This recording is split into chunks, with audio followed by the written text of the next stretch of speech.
I'm 100 trillion% against the death penalty. It's a ridiculous concept in the modern era. Human beings bringing the life of another human being to an end as a civilized means of punishment is beyond my comprehension. If you really want to punish someone who's committed a terrible crime and you feel that the maximum penalty should be imposed, then you imprison them for life so that they're never released. That's actually a worse punishment anyway.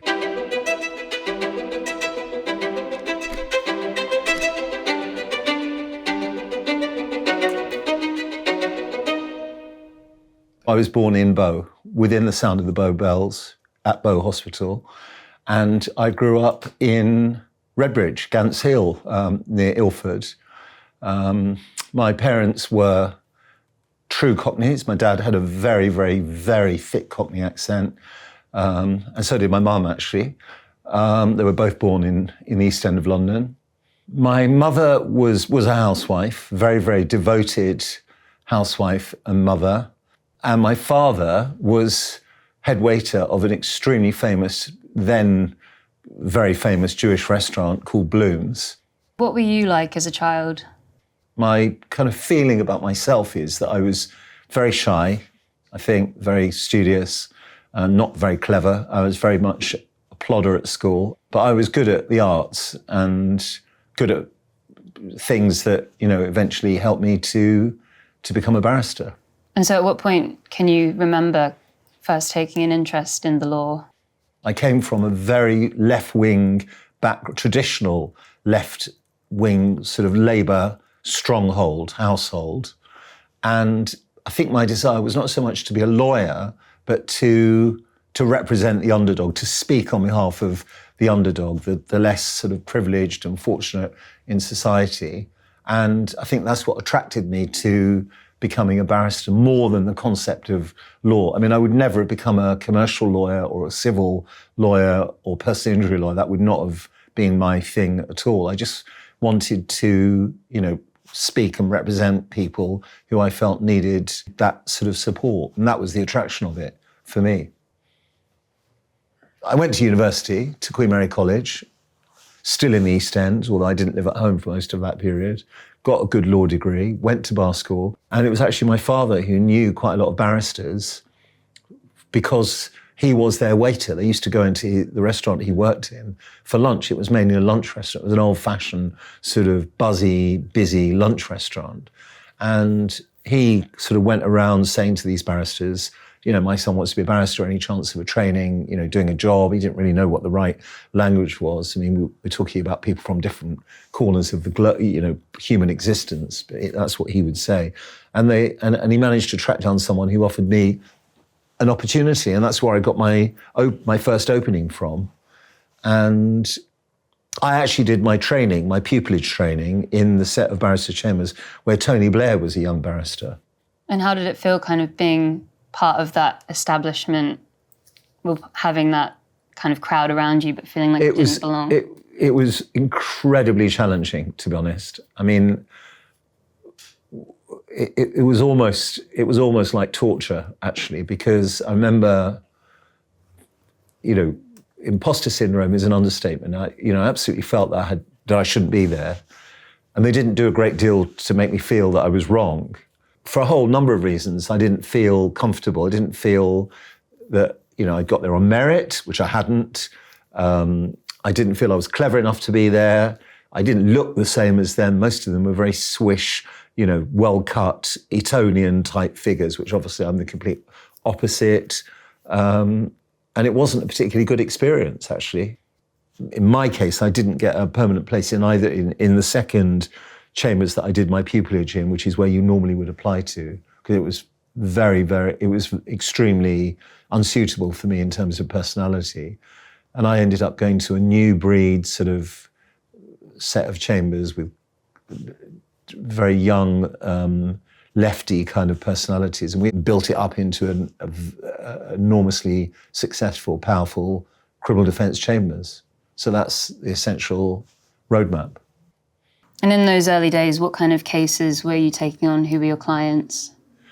So in the early days, it was all very low-level criminals, burglary, a lot of drug contextualized crime, burglary, supplying cannabis, low-level sort of robberies, snatching people's bags, that sort of thing.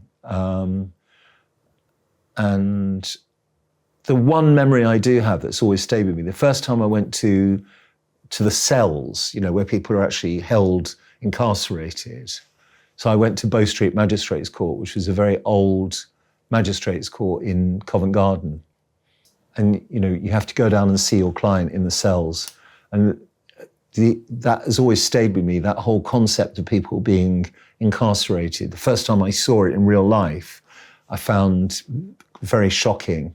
Obviously, I've got used to it since I see it every day.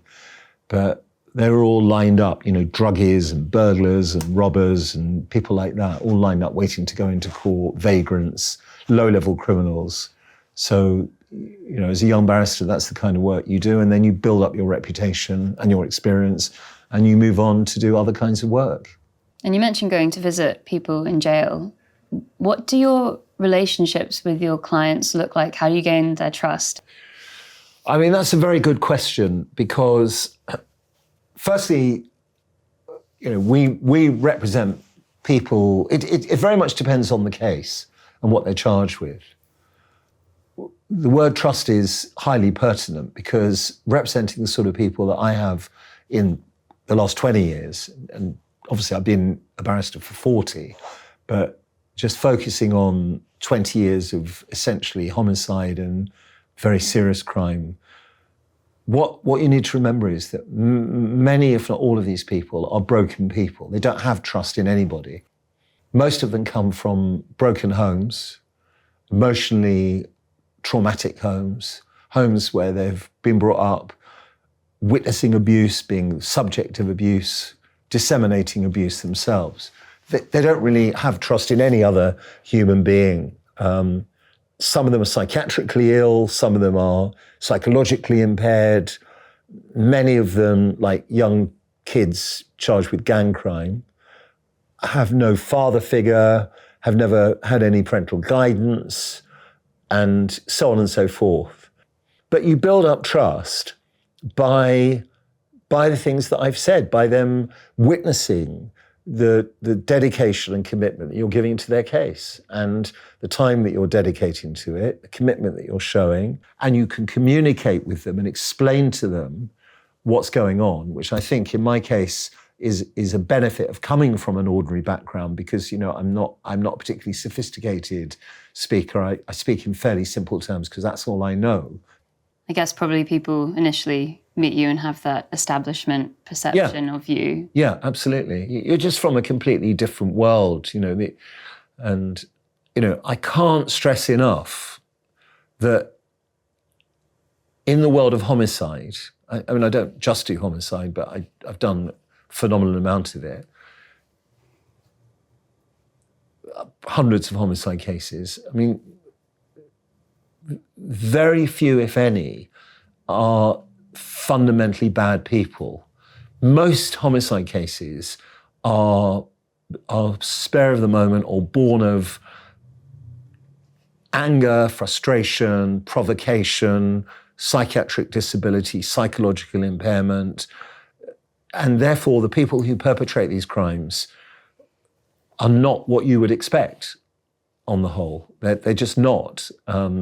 Which is why I get so infuriated when I'm told the public think the sentence should have been this, or the public are not happy with that, because to be honest, the public don't really know. They're not. There's so much there's so many public outcries which are the product of complete ignorance. So unless you operate in that world, you just can't understand how it is.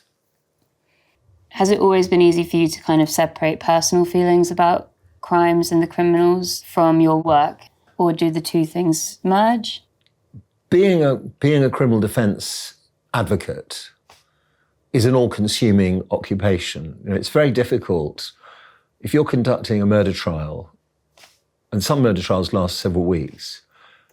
you can't really just go home and forget all about it and turn up the next morning, especially if it's a case that's got a distressing background and you feel strongly about the case, the issues. Because what I need to stress is that most murder cases are not who did it. Like, how can you defend that person? You know, obviously, a lot of them are very much to do with, should it be murder? Should it be manslaughter? Was there provocation? Psychiatric issues, as I've said. So, you know, the public perception that we're all defending these violent, horrible, evil killers is completely wrong. And most people you represent at that level for those offences are actually, I know, you know, some people would say, oh God, don't bore me with a sob story, but they're actually horrendous victims of their own backgrounds. I don't have any moral reservation about any case that I've ever done, not even 0.1%. On the contrary, I'm extremely proud of it. Have you ever turned down a case? I have turned down cases. I won't do any case in which there's any element of anti-Semitism because I'm a very proud Jew. And I think anti-Semitism and all forms of racism are obnoxious. But B, I just don't feel that I could defend in a case like that with that sense of independence that is required. And we are entitled within our code of conduct to decline cases if there's what's called a conflict of interest. So I've turned down some very high profile terrorist work for that reason. Do you think that some people are born evil? Do you think that it's always a set of circumstances? I mean, I can honestly say that I can't really remember anyone I've ever represented who I believe was born evil. I don't know whether they were born evil or not, and I'm not even sure what evil means. But in the work that I've done, I am satisfied that almost everyone who I've represented has been heavily influenced by their upbringing, in particular the impact of their parents or non-impact of their parents and their environment. That's my belief. I think terrorism work is different. I mean, in the terrorist work that I have done some terrorist work, quite a significant amount of terrorist work actually, but I don't do it anymore, but because I don't want to. But I think that's different. What I've seen of radicalization and hatred for our society, a society that very often has afforded those individuals a safe haven, in particular a society that many of them and their families were enjoying the benefits that in their own countries they probably would have been tortured for, so unattractive and so unappealing that I just didn't want to do anymore. And I see it as being a very different mindset to the work that I've traditionally done, which, as I've said, often people are born of, they're automatons, they're kind of the product of these fragile emotional backgrounds that lead them to these, you know, terrible situations. And I see that as being very different. And speaking about some of those, I suppose, more extreme homicide cases or the more shocking cases you would have worked on, are you able to outline a couple of those? Yeah, I mean, obviously all the homicide cases I've done are shocking because you've got a dead body, you know, there.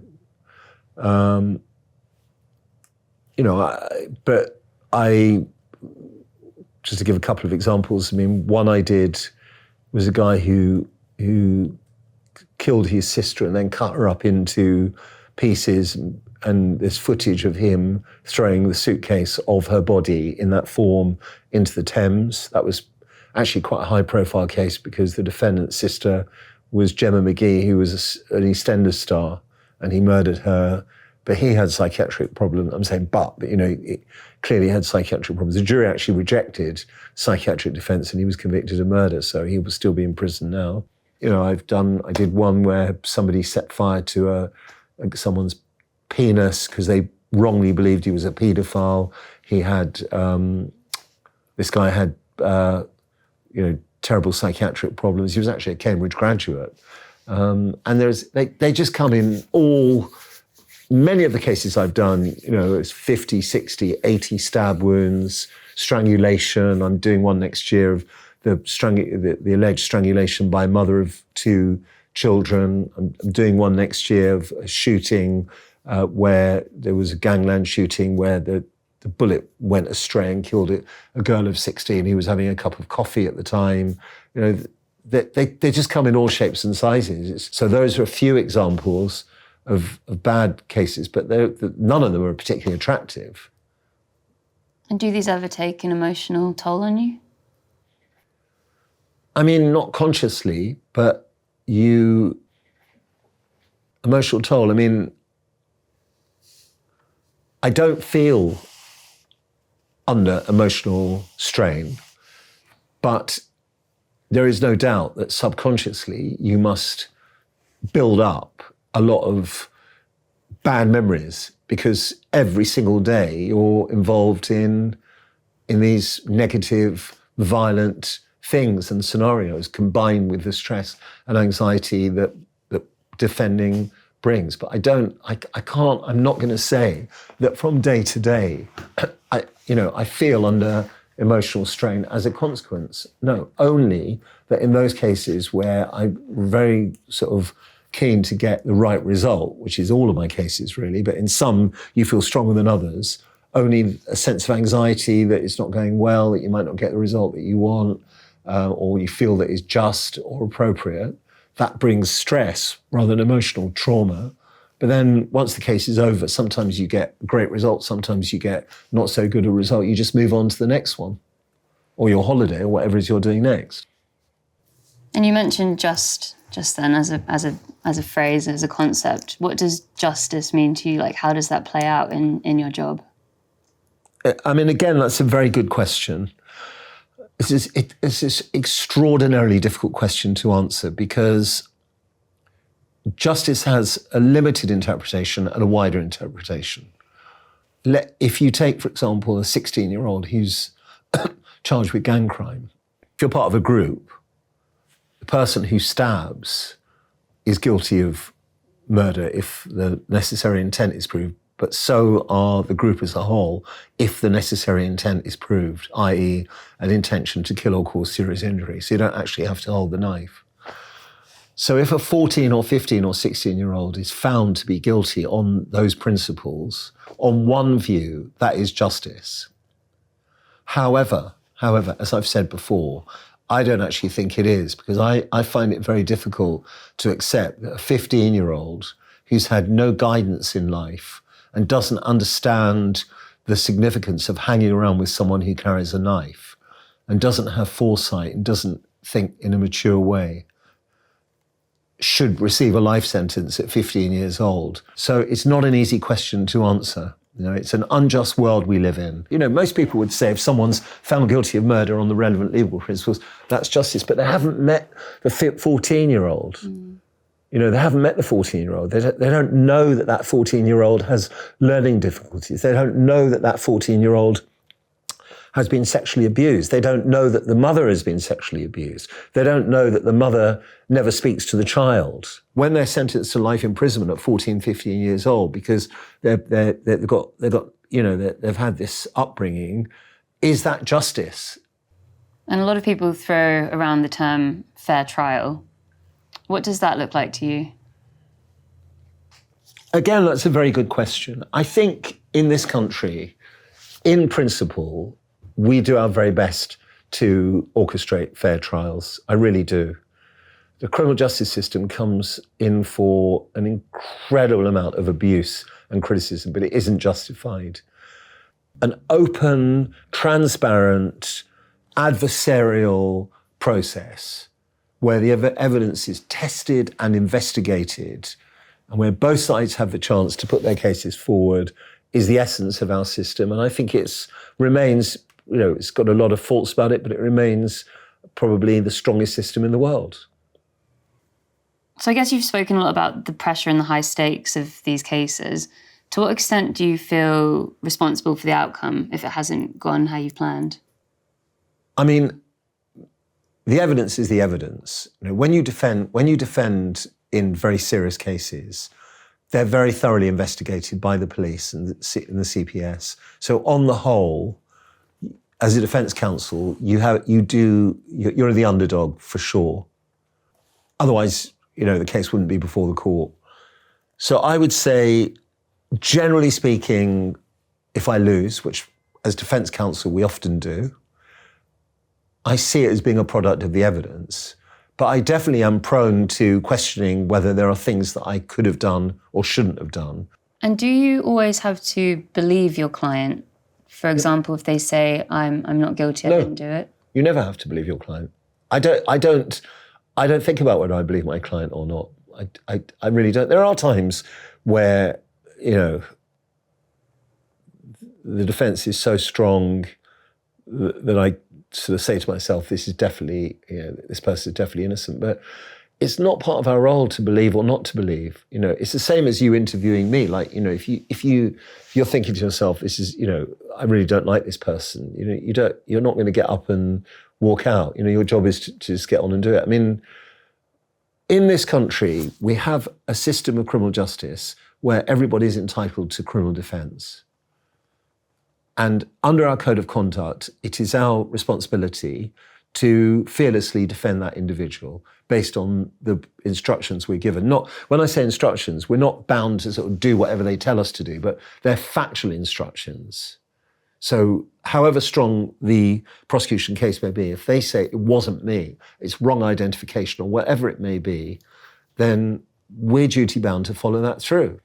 It's for the jury to make that assessment. And you'd be surprised, actually, how strong the jury system, when I say you, sorry, I don't mean that personally, but the jury system in this country is very, very strong.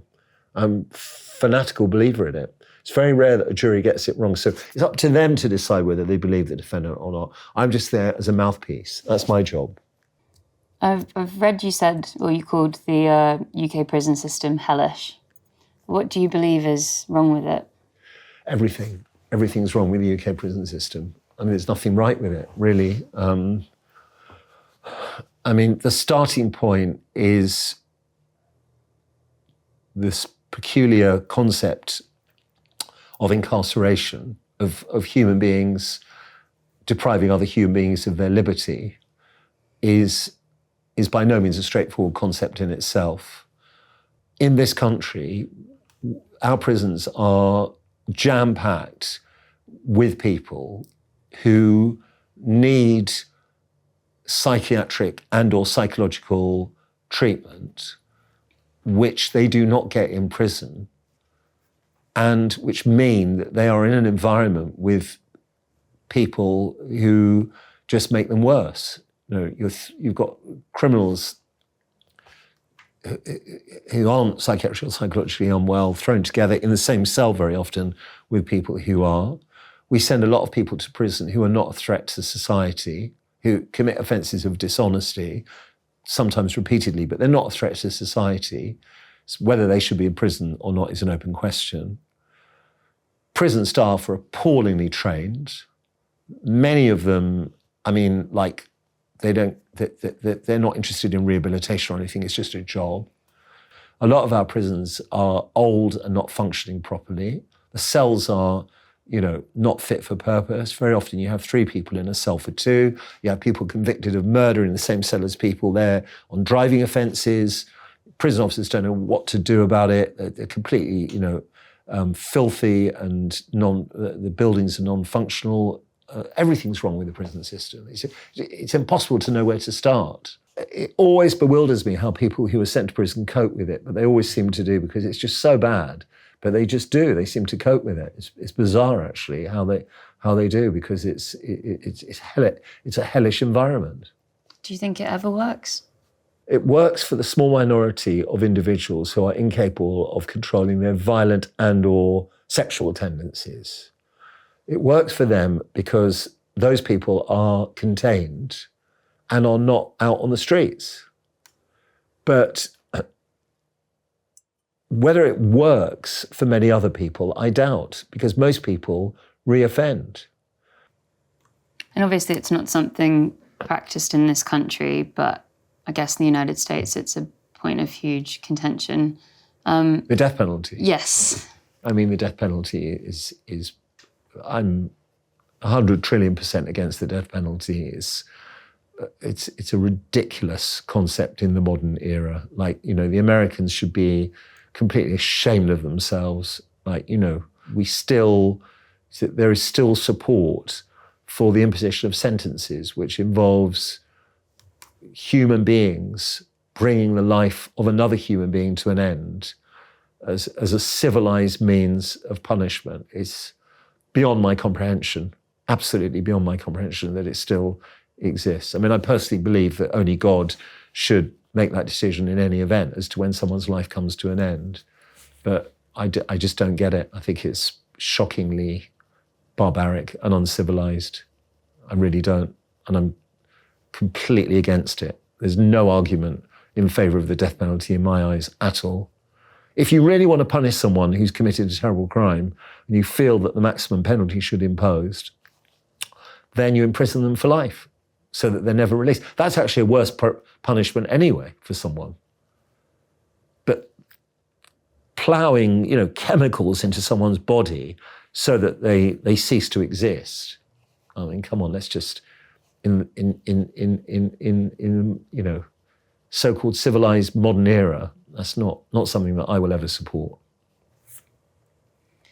I guess of all the things you've kind of learnt about people over the years in your career, what are the main takeaways for you? Again, that's a very good question. I think the thing that I've learnt is never to judge anybody else. Never ever to judge anybody else, which I'm afraid so many people are inclined to do. Life can be brought to an end in a second without the perpetrator really meaning to do it, or wanting to do it, or desiring that it should happen. I've seen, you know, so many people judging other people unfairly, out of ignorance, without really knowing anything about them, calling for draconian consequences when they haven't even bothered to properly read what the case is about. So I think the outstanding thing for me is, it's a really good question, is not to cast judgment, you know, and I try not to judge other people. You know, people say someone's having an affair, or they're doing this, or they're doing that, or whatever it is. I just think we're just, as human beings, you know, because of what I've learned about people and the challenges they face and the motivations that they have or don't have, I think it's just so easy to judge other people unfairly and wrongly, that's the, you know, the key thing for me. And I think I've also learned that, you know, inequality in society is not just a slogan, but that, you know, there is terrible endemic inequality in the way that people's lives unfold that we probably can't really do anything about or will ever do anything about. But you know, that's another thing that I've learned, that fundamental inequality, especially in upbringing and opportunities, is there and will always be there, and that, you know, that it should be more strongly recognised. So those are the two things, I think, not to prejudge or not to judge, and also a recognition of fundamental inequality in society. I would say those are the things probably that stand out in answer to your question. Yeah. And speaking of judgment, how do people generally view, or how does society generally view or perceive the work that you do as a criminal defence barrister? I mean, I think on the whole, this is you know, it's exactly what I've just said. They judge it without knowing anything about it. So I would say that on the whole, in this country, we are judged wrongly and harshly to be conducting, you know, to have an occupation which is not valid or meritorious, when in fact it's probably as valid and meritorious as any occupation anybody could have. So I think it's unfairly judged. It's completely out of ignorance as to what we do and the challenges we face. We're perceived to earn far more money than we do as criminal defence lawyers. We actually, unless you do a lot of privately funded work, which I have to be honest and say I now do in the latter stages of my career, purely because, you know, I'm well known in but for most of my career and for most of the careers of criminal defence counsel. It's publicly funded, it's legal aid. The fees are not good at all. I would say that on the whole, we are judged harshly and unfairly and out of ignorance for what we do and the challenges we face. But I don't think we really care because we believe in the importance of the role that we perform and we just get on and do it. It's very enjoyable, it's exhilarating, it's challenging, it's valuable, and it's, a very important role. And you mentioned your ambition about wanting to kind of represent and be the voice for the underdog. Do you feel fulfilled in having achieved that? Yeah, very much so, actually. Yeah, I do. I feel very lucky to have done this job. I don't think that, as I said, when I was at school, I don't think I was ever thought I'd be in a top sort of type of professional or whatever, because I didn't have that ability. It didn't seem to have that ability. But yeah, I mean, very, very fortunate. For 40 years or more, I have been the voice of, in the main, of the underprivileged, and whether it be financially or intellectually or psychologically or psychiatrically. Yeah, I do actually. I feel very fulfilled, extremely, very fulfilled, and I'm grateful to have had that opportunity. Yeah, it's been amazing. And 42 years later, I have no regrets, and I can't think of one bad day. There's been plenty of bad days, difficult days, but one day when I've ended the day thinking, why did I ever do this? No, on the contrary, it's been incredible. Do you have any things you still hope to achieve in your career? Yeah, I think my ambition is just to go on for as long as I can, doing the most challenging cases and being perceived to fight those cases 110%.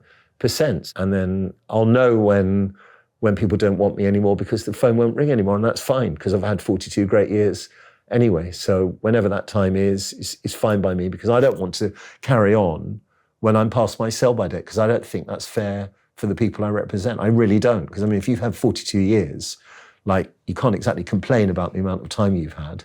So whenever that time comes, whether it be tomorrow, next week, next year, or next decade, that's fine. I just want to carry on for the time being and see what tomorrow brings.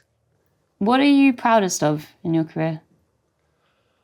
I think what I'm proud, I think, again, a very good question. What I'm proudest of is that feel that I've been brave and strong in being the voice of whoever I've represented, however strong the evidence, however unattractive the circumstances, whether it be in a trial or on sentence, not judging the person I've represented, just doing my best. So I think I'm just proud that I've, haven't been scared of the establishment, haven't worried about what people think of me and what I've had to say, and just been brave and strong and fearless. And I think it's a really, really important job to have done. And I'm fortunate and lucky to have done a job that in my eyes is such a valuable feature of a free and democratic society. There are parts of the world, many parts of the world, in which people are not allowed to do the job that I do, or they're punished for it. So I'm fortunate to have had the opportunity to do it and not had to worry about, somebody feeling my collar at the end of the day, as well as being proud of it. I feel fortunate to have done it.